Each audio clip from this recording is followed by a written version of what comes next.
क्या सारे hair transplants एक जैसे होते हैं? अगर आपके कर्ली हेयर हैं या वेवी हेयर हैं, स्ट्रेट हेयर हैं या फिर बहुत ज़्यादा कर्ली हेयर हैं, तो क्या हेयर ट्रांसप्लांट का जो रिज़ल्ट है या फिर उसकी जो प्लानिंग है, क्या सिमिलर होगी सारे केसेस में? नहीं। हमें इंडिविजुअलाइज और कस्टमाइज करना होता है सो दैट आपके हेयर ट्रांसप्लांट का रिज़ल्ट जो है आपके हेयर टाइप के अकॉर्डिंग हो और बेस्ट रिज़ल्ट आपको मिल सके। अगर हम स्ट्रेट हेयर की बात करें वर्सेस वेवी हेयर या कर्ली हेयर, तो क्या डिफरेंस है? जब हम स्ट्रेट हेयर में डेंसिटी की बात करते हैं तो आपने देखा होगा कि जिनके भी स्ट्रेट हेयर रहते हैं वो थोड़े फ्लैट फॉल करते हैं और ज़्यादा हेयर में भी कम डेंसिटी नज़र आती है। अगर हम ये स्ट्रेट हेयर को कंपेयर करें वेवी हेयर या कर्ली हेयर से, तो कम हेयर में भी हमने देखा है कि ज़्यादा डेंसिटी नज़र आ सकती है अगर कर्ली हेयर और वेवी हेयर है तो इसका मतलब क्या हुआ? इसका मतलब ये हुआ कि जब हम कर्ली या वेवी हेयर के लिए हेयर ट्रांसप्लांट प्लान कर रहे हैं तो जो ग्राफ्ट की रिक्वायरमेंट है वो डेफिनेटली थोड़ी कम होगी स्ट्रेट हेयर वालों से। अगर हमें स्ट्रेट हेयर में ज़्यादा डेंसिटी का लुक चाहिए तो जो नंबर ऑफ ग्राफ्ट्स की रिक्वायरमेंट है वो डेफिनेटली ज़्यादा होगी और सेशन भी हो सकता है कि 2 लग सकते हैं स्ट्रेट हेयर वालों में। लेकिन एक और बात है जो ध्यान देने वाली है कि जब हम हेयर ट्रांसप्लांट करते हैं तो कुछ हद तक हेयर टेक्सचर भी चेंज हो सकता है और यूजुअली ये जो हेयर टेक्सचर है वो इनिशियली आपको लग सकता है कि बहुत फ्रिजी आ रहे हैं बाल, बट वो धीरे धीरे करके सेटल हो जाता है। बट इन जनरल अगर आपके बहुत ज़्यादा स्ट्रेट हेयर हैं तो थोड़ा सा वेवीनेस या हल्का सा कर्लीनेस का टेक्सचर आ सकता है, ज़रूरी नहीं है कि आए, लेकिन एकदम स्ट्रेट बाल बिल्कुल पहले के जैसे होना थोड़ा मुश्किल होता है और कुछ चेंज ज़रूर आता है टेक्सचर में।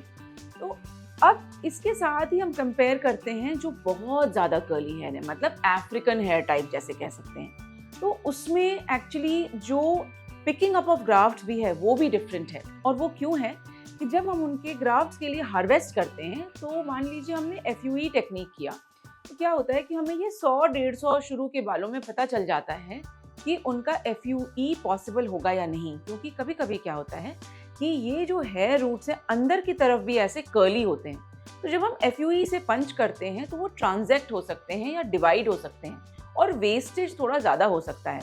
इसलिए शुरू के 100-150 बालों में हमें पता चल जाता है कि हम FUE सक्सेसफुली बहुत ज़्यादा वेस्टेज के बिना कर पाएंगे या नहीं, और हम ये पेशेंट्स को पहले ही इन्फॉर्म करते हैं कि हो सकता है कि इन 100-150 बालों को हार्वेस्ट करने के बाद हम ये डिसीजन लें कि हम FUT में जाना पसंद करेंगे, बिकॉज जो हार्वेस्ट है हमें अच्छा चाहिए और डोनर साइड की मॉर्बिडिटी हमें कम चाहिए। जो भी हम हेयर ग्राफ्ट पिक कर रहे हैं वो प्रॉपरली हम सेग्रीगेट कर सकें, उनको सेपरेट कर सकें और अच्छे से ट्रांसप्लांट कर सकें। तो डोनर एरिया में भी डिफरेंसेस हो सकते हैं और सारे केसेस एक जैसे नहीं होते।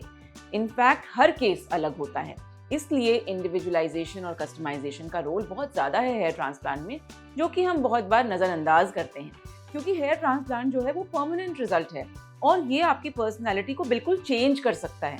तो डेफिनेटली आप ये चाहेंगे कि आपकी जो यंगर पर्सनैलिटी थी वही आप अचीव करें हेयर ट्रांसप्लांट से और बहुत ज़्यादा हेयर टेक्सचर चेंज नहीं हो जाए हेयर ट्रांसप्लांट के बाद। तो इसमें जो प्लेसमेंट ऑफ ग्राफ्ट है वो भी इम्पॉर्टेंट है। अगर प्लेसमेंट ऑफ ग्राफ्ट प्रॉपरली नहीं हुआ तो उसमें जो स्ट्रेट हेयर वाले हैं उनमें बहुत ज़्यादा कर्ल्स भी आ सकते हैं ट्रांसप्लांट के बाद। तो ये सारे हैंडलिंग के ऊपर डिपेंड करता है, हम कैसे उस ग्राफ्ट को डाल रहे हैं अंदर, हमने पोस्ट ऑपरेटिव क्या ख्याल रखा, क्या हमने पोस्ट ऑपरेटिव थेरेपीज की या नहीं की, मेसोथेरेपी की नहीं की, या फिर हमने मेडिकेशंस लिए नहीं लिए, फॉलो अप कैसा रहा हमारा। तो ये जो सारी जर्नी है वो बहुत इंपॉर्टेंट है और ये हम अपने हेयर आर्ट टेक्निक में अचीव करते हैं बहुत सक्सेसफुली, क्योंकि ये स्टार्ट टू फिनिश जॉब है। ये ना कि सिर्फ एक दिन का प्रोसीजर है, बल्कि ये पूरी जर्नी है जो आप हमारे साथ बिताते हैं, जिसमें हम आपको असेस करते हैं और हम एक प्लान बनाते हैं आपके हेयर टाइप के अकॉर्डिंग, हेयर लाइन के अकॉर्डिंग, आपकी एक्सपेक्टेशंस के अकॉर्डिंग। और पोस्ट ऑपरेटिव टाइम में भी ये पूरी असेसमेंट के साथ हम इंश्योर करते हैं कि आपका हेयर ट्रांसप्लांट जो है वो सक्सेसफुली अचीव हो और जो रिज़ल्ट आप चाहते हैं वो आपको डिलीवर हो। अगर आपको ये वीडियो पसंद आया तो आप इसको ज़रूर लाइक और शेयर करें। हमारे चैनल SB ट्राइकोलॉजी को सब्सक्राइब करें, हम इस पे हेयर रिलेटेड इन्फॉर्मेशन पोस्ट करते हैं। And keep the notification bell on so that you can get notification for the new videos. Thank you for watching.